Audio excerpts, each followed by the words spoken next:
In a CAT paper, A has attempted 80% questions with 50% accuracy, and B has attempted 60% questions with 80% accuracy. The negative marking is 25% for wrong answers. There are no negative marks for non-attempted questions. What is the difference between the marks of A and B? Now, the most common mistake which students do here is they assume the number of questions. Now, if you assume the number of questions here as 100, okay, then A has attempted 80% of the questions, okay. So what we'll do is we'll form a table here.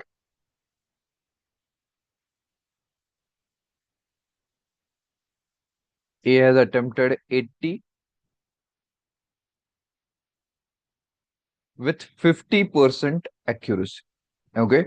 That means he got 40 correct and he got wrong the remaining ones. That is 80 minus 40, that is 40.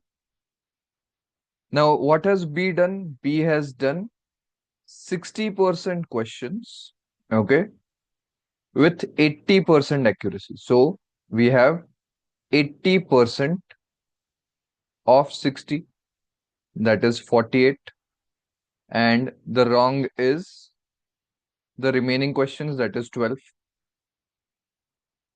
Now the negative marking is 25% for wrong answers, okay.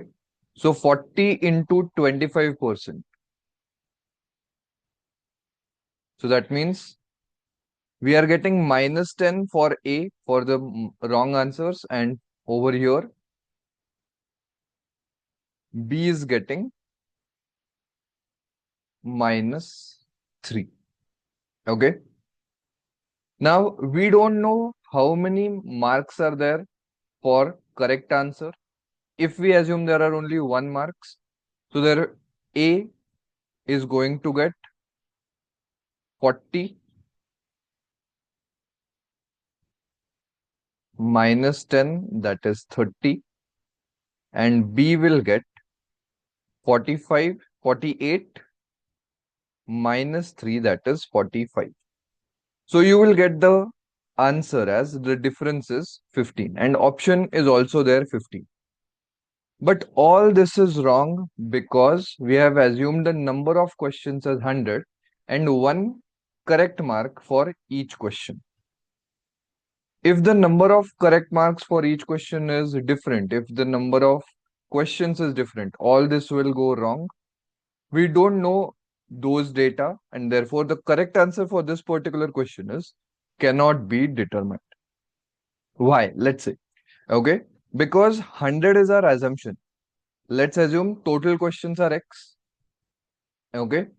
So attempted questions will be 0.80x, and everything will become, answer will be in terms of X.